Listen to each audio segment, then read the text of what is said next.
आप मुझे एक बात बताइए कि अगर ये जो आमिर मुस्तफ़ा वाला केस है, अब तो वैसे बहुत ज़्यादा लोग इसमें इन्वॉल्व हो गए हैं, काफ़ी डेवलपमेंट भी हो रही है और मतलब सारे इंसान बहुत सारे लोग इसमें शौक में जा रहे हैं कि यार इसमें ये भी इन्वॉल्व था, इसमें वो भी इन्वॉल्व था। मेरा आपसे एक सवाल है कि अगर ये जो गाड़ी वो जो जलाई गई थी जिसके अंदर वो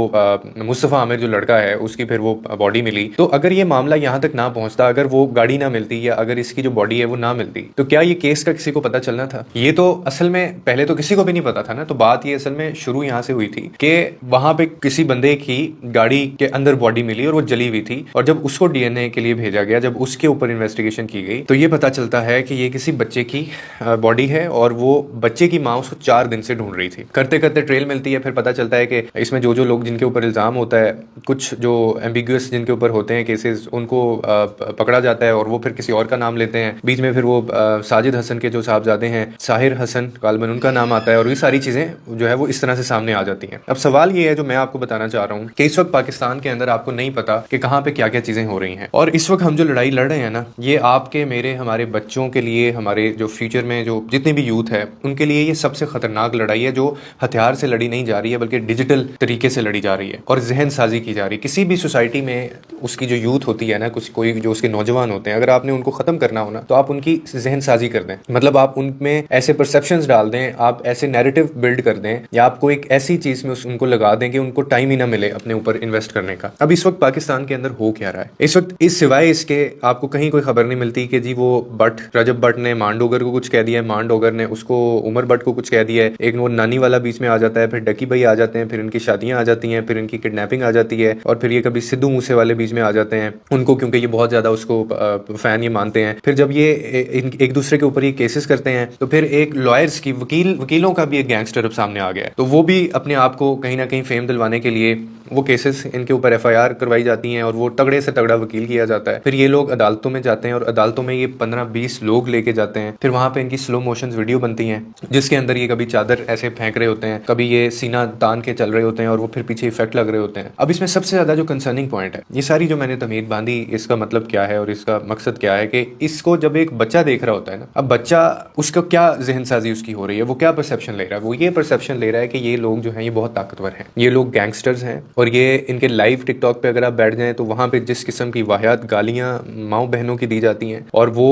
आपका बच्चा एक लाइव अगर वो इनका देख लेना, सुन ले, तो उसको शायद ही कोई ऐसी गाली हो जिसका उसको पता नहीं चलेगा, उसको सारा पता चल जाएगा। फिर उसके अंदर ये अपना एक एटीट्यूड शो करते हैं, एक इन्फ्लुएंस शो करते हैं, एक अपनी पावर शो करते हैं, जिससे जो इनको बच्चे देख रहे होते हैं या जो टीनेजर या बिलो उससे 18 से छोटे बच्चे देख रहे होते हैं, उनकी एक जहन साजी होती है। फिर वो कहीं ना कहीं सारी चीजें इन्विजन करते हैं, वो कहते हैं कि हमने भी इसी तरह से बनना है, मेरे भी 4-5 दो इस तरफ हों, 2 लोग मेरे इस तरफ हों, मैं भी कहीं जाऊँ, चाहे मैं कोर्ट में जाऊँ, मैं बाहर जाऊँ, मैं वीगो से बाहर निकलूँ, मैं गाड़ी से बाहर निकलूँ, तो हम लोग जो है वो बदमाशी करें और हम भी एक्ट लाइक अ गैंगस्टर। और ये अब यही हो रहा है सोशल मीडिया के ऊपर। और एक अंदर की कहानी जो इन सब चीज़ों में जो हमें समझ नहीं आती है कि अभी रिसेंटली अब वो उमर भट्ट साहब कोई हैं, वो गालियां देनी शुरू हो गए हैं और वो एक दूसरे के ऊपर एफआईआर करवा रहे हैं, फिर वही सिलसिला जुड़ गया। और मैं 100% श्योर हूँ इस चीज़ के ऊपर भी कि ये भी इनका म्यूचुअल है। ये इनके वीलॉग्स के अंदर कोई भी ऐसी चीज़ नहीं होती जो सच होती है। इवन के ये जो दिखा के राशन भी देते हैं वो भी स्क्रिप्टेड होता है, वो भी चलो दे रहे हैं, आसानी पैदा कर रहे हैं, लेकिन वो भी दिखावा होता है, इसके अलावा कुछ नहीं होता। इबादतें वो दिखावे में है इनकी,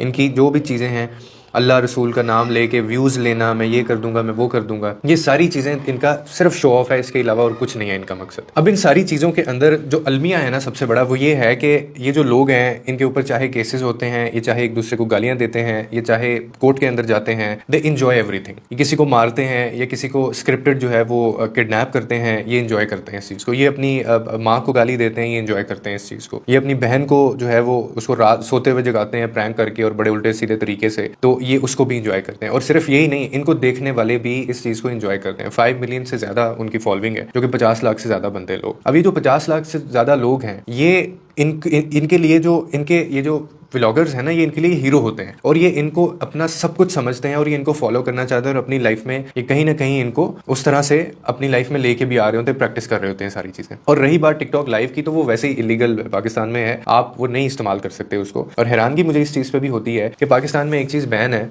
और इनको पता है कि वो वीपीएन के थ्रू मॉनिटर बाहर से ये करते हैं और उसके अंदर जो कुछ हो रहा होता है, जो उसमें पनिशमेंट्स दी जा रही होती हैं, जो लैंग्वेज उसमें यूज़ की जा रही होती है, उस पर कोई इदारा, कोई सरकारी इदारा, उसमें हरकत में नहीं आता। और टीवी के ऊपर ऐसे ऐसे शोज चल रहे हैं जिसमें डबल मीनिंग गुफ्तगू होती है और इतनी गंदी और वाहियात उसमें बातें की जा रही होती हैं और इतने वाहियात किस्म के लोगों को एज ए गेस्ट बुलाया जा रहा होता है और उसका भी कोई नोटिस नहीं लेता। अब इसकी एक बड़ी रीज़न और भी है जो मुझे समझ आती है, वो ये है कि आप अगर इन लोगों जिन लोगों ने इनको पकड़ना है या इनको रिस्ट्रिक्ट करना है या इनको बाउंड्रीज के अंदर या लिमिट्स के अंदर रखना है कि या बताना है कि एक लाइन खींच के कि यार ये क्रॉस नहीं करनी है आप लोगों ने। अच्छा, मजे की बात है कि वो लोग भी इनके फैन हैं। अब आप अंदाजा करें कि हमारी कौम का और हमारी नेशन का कि हम जहनी तौर पे कितनी ज़्यादा फारिग कौम बन चुके हैं। कि आपको मैं एक एग्जांपल देता हूँ कि जब ये शेर वाला मामला हुआ था रजब भट्ट के ऊपर कि वो इनकी शादी पे किसी दोस्त ने इनको गिफ्ट कर दिया था, तो बाद में फिर वो इनको पुलिस शायद ले गई थी और उन्होंने वो कहा था कि जी आप ये नहीं रख सकते क्योंकि एक एनिमल है और डेंजरस एनिमल है। तो जब ये वहाँ पे पुलिस स्टेशन में गए तो जिस बंदे ने इनको पकड़ा था वो बंदा खुद इनके साथ सेल्फियाँ बना रहा था और वो बंदा, एक वीडियो भी वायरल हुई थी जिसके अंदर वो कह रहा था कि यार मेरे साथ आप एक वीडियो बना दें ताकि मैं भी थोड़ा सा वायरल हो जाऊं, मैं भी थोड़ा सा फेमस हो जाऊं। ये वो बंदा कर रहा है जिसका काम है रिस्ट्रिक्ट करना या बाउंड्री या लिमिट के अंदर किसी को रखना, और ये इसकी वो तनख्वाह लेता है और वो उसकी ड्यूटी है। ये मतलब रिगार्डलेस ऑफ द फैक्ट कि कौन बंदा क्या कर रहा है उसको अपनी ये ड्यूटी करनी चाहिए। ये this is just one example. दूसरी एग्जाम्पल अगर मैं आपको देना चाहूँ तो इनके जो दोस्त अहबाब या इनका जो हल्का अहबाब है उसके अंदर ऐसे ऐसे लोग भी शामिल हैं, जैसे वो सिंध के हमारे गवर्नर है, उनका बेटा है कामरान टसूरी साहब का बेटा है। वो अक्सर आपको इनकी वीडियोज में भी नजर आता है और उसने इनके साथ सोलो पॉडकास्ट भी किए हुए हैं। ठीक है, वो उनकी कोई शौक होगा तो उन्होंने, खैर वो वैसे भी सिक्योरिटी साथ में लेके भी घूमते हैं। तो असर और रसूब वाले जो लोग हैं जिन्होंने लॉज के ऊपर सारी उनको रिस्ट्रिक्ट करना है, जिन्होंने अमल दरामद करवाना है, वो लोग खुद इन लोगों के फैन है। अब इससे क्या चीज सामने आती है? इससे ये चीज सामने आती है कि हम एज ए नेशन, हमारे जो स्टैंडर्ड्स है ना वो यही है कि आपका जो ऊपर बंदा बैठा हुआ है ना, जिसने कंट्रोल करना है या जिसकी ड्यूटी है इन सब चीज़ों को रोकना, वो भी कहीं ना कहीं इसी चक्कर में पड़ा हुआ है, वो भी इसी खाते में लगा हुआ है, वो भी इनको आइडियलाइज कर रहा है और इसी वजह से इन लोगों को शय मिलती है इस चीज़ की, क्योंकि इनको पता है कि इनको पकड़ने वाला कोई है नहीं, इनको कोई कुछ कहने वाला नहीं है और ये ग्रुप्स बनते जा रहे हैं। अब इसी तरह से पार्टियां बनती जा रही हैं। एक ग्रुप जो है वो किसी उसके साथ मिल जाता है, अगले दिन वो उसको गालियाँ निकालता है, अगले दिन वो उनको गालियाँ निकालते हैं। और आप हैरान होंगे एक बात सुन के कि ये लोग खुद अपने मुंह से कहते हैं एक दूसरे को कि यार हमारी वीडियोस वायरल हो जाएंगी, या हमारा जो ये जो वीडियो क्लिप है ना ये आगे चला जाएगा, तुमने मुझे ये माँ बहन की गाली देनी है उसके अंदर, फिर मैं एक वीडियो बनाऊंगा लाइव, फिर उसमें मैं तुम्हारी माँ बहन को गालियां दूंगा। So this is how they are gaining fame और वो ये सारा कंट्रीब्यूट कर रहे हैं और इस तरह से ये व्यूज ले रहे हैं इन सब चीज़ों के अंदर। और हमारी जो यूथ है वो इनको आइडियलाइज कर रही है, हम लोग इनको आइडियलाइज कर रहे हैं। हमारे नज़दीक क्या है कि जब आप इनको देखते हैं आप कहते हैं कि यार ये बंदा पैसा बहुत कमा रहा है। और अभी खैर टिकटॉक के ऊपर बड़े अच्छे अच्छे लोग जिनको मैं सुनता था और वो कहीं ना कहीं बड़ा अच्छा ओपिनियन भी रखते थे, वो अब इनके ऊपर वीडियोस भी बनाते हैं। तो वो अब कहते हैं बाकायदा इनको कि यार जो भी है लेकिन ये इन्होंने अपने आप को मनवाया है। इतना पैसा किसी ने कभी नहीं कमाया आज तक जितना पैसा ये रजब भट्ट ने कमाया या डकी ने कमाया, या जितनी शोहरत इसको एक साल के अंदर मिल गई है तो ये इसकी एफर्ट्स थी। पतलू की जितनी एफर्ट्स थी उतनी किसी और को नहीं मिली। मेरा एक बड़ा सिंपल सा सवाल है, मासूमाना सा, वो ये है कि अगर if you look at the perspective, अगर हम इस्लाम, दीन, मजहब और हमारा जो अल्लाह के साथ एक ताल्लुक है, अगर हम उसके अंदर देखें तो क्या ये वो लोग हैं जिनको हमें फॉलो करना चाहिए? क्या हमें इस्लाम टीचिंग्स ये देता है कि, या इस्लाम ने ये क्राइटेरिया सेट किया हुआ है कि एक बंदा इस तरह से पैसा कमा रहा है, इस तरह से तो छोड़ें आप, क्या पैसा बहुत ज़्यादा कमा लेना क्या ये एक सक्सेस होती है किसी भी इंसान की? ये आपने मुझे नहीं जवाब देने, आपको मैं वैसे आपके जहन के ऊपर कुछ सवाल छोड़ के जा रहा हूँ जिसके आप कमेंट सेक्शन के अंदर फीडबैक दे सकते हैं कि अगर हमारे प्रॉफिट, हमारे नबी, अगर उन्होंने किसी की सक्सेस को उन्होंने मॉनिटर करना हो तो क्या वो उसके पैसे को देख के करेंगे? क्या वो इनसे इंस्पायर होंगे? क्या वो किसी का स्टेटस देख के करेंगे? या फिर हमारे मजहब में कहीं कोई ऐसी लाइन, कोई ऐसी चीज़, कोई प्रोटोकॉल, क्राइटेरिया बताया गया है कि जिसने इतना ज़्यादा एक साल के अंदर कम पैसा कमाया, जिसके इतने ज़्यादा फॉलोअर हुए, जिसने इतनी ज़्यादा शोहरत कमाई, वो सबसे अच्छा जो है वो इस्लाम और अल्लाह के वो करीब होगा? जबकि मुझे जहाँ तक पता है कि हमारे प्रॉफिट नबी करीम सल्लल्लाहु अलैहि वसल्लम ने, उन्होंने तो डेफिनेशन बताई हुई है कि तुम में से सबसे बेहतर वो है जिसका किरदार सबसे बेहतर है, जो कैरेक्टर वाइज सबसे अच्छा है। फिर उसमें आगे सब कैटेगरीज हैं कि फिर जो अपनी बीवी के साथ अच्छा है, जो अपने घर वालों के साथ अच्छा है, फिर वो आगे जाके कहते हैं कि बाहर वालों के साथ जो आपकी डीलिंग्स हैं वो तो हैं, उस पर तो आपको जज किया ही जाएगा, लेकिन उससे पहले भी आपको परखा जाएगा कि आप अपने घर वालों के साथ कैसे हैं। तो उसमें फिर नीयत भी आ जाती है, फिर उसमें आपका मजहब के करीब होना, रिलीजियस उसको लेके चलना, फिर आपकी अपनी नीयत की मैंने आगे बात की है कि उसमें दिखावा बिल्कुल ना हो। दिखावे की तो कुर्बानी अल्लाह ताला कबूल नहीं करता, तो ये कैसे कबूल हो सकती हैं सारी चीज़ें जहाँ पे हर चीज़ स्क्रिप्टेड हो और आपको पता हो कि आप सिर्फ वो दिखाने के लिए कर रहे हैं। आप क्या होता जा रहा है इस दुनिया को कि आज ये लोग जाते हैं, कोई वहाँ पे हज उम्रा करने जाता है तो वहाँ पे हम नहीं सामने कैमरा खोल के बैठ जाते हैं, हम सजदा भी कर रहे हैं तो हमने वो भी दिखाना है। अभी आगे रमज़ान आ रहा है, अभी रमज़ान में ये देखिएगा क्या कुछ ये करेंगे, टीवी शोज़ के ऊपर क्या क्या चीज़ें हो जाएंगी, भरमार हो जाएगी। और वो सारे वो जो फैमिली व्लॉगर्स जो होते हैं या जिस तरह का कंटेंट बना रहे होते हैं, यही लोग जो है वो अबाया करके आ जाएंगे, यही औरतें, और आके ये आपको इस्लाम भी पढ़ाएंगे, ये आपको इस्लाम की टीचिंग्स भी बताएंगे कि ये ऐसे होता है, ये ऐसे होता है, हमने ऐसे रोज़ा रखा, हम सहरी के टाइम पे उठे, हम ये इफ्तार कर रहे हैं, हम ये नमाज पढ़ने लगे हैं। तो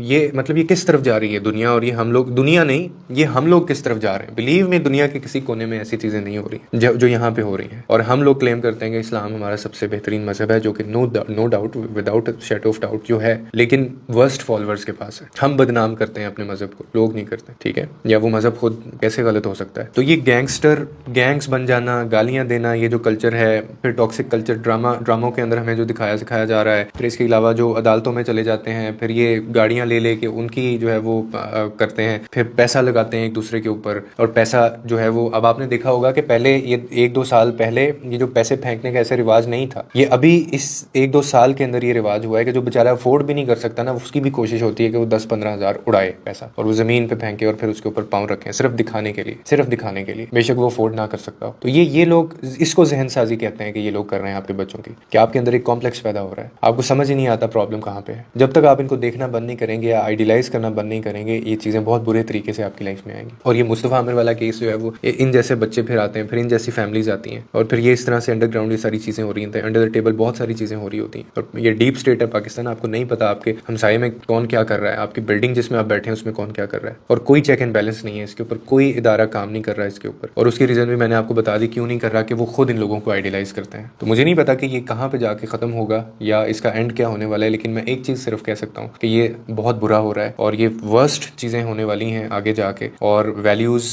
नॉर्म्स, और जो एक दूसरे की हम लोग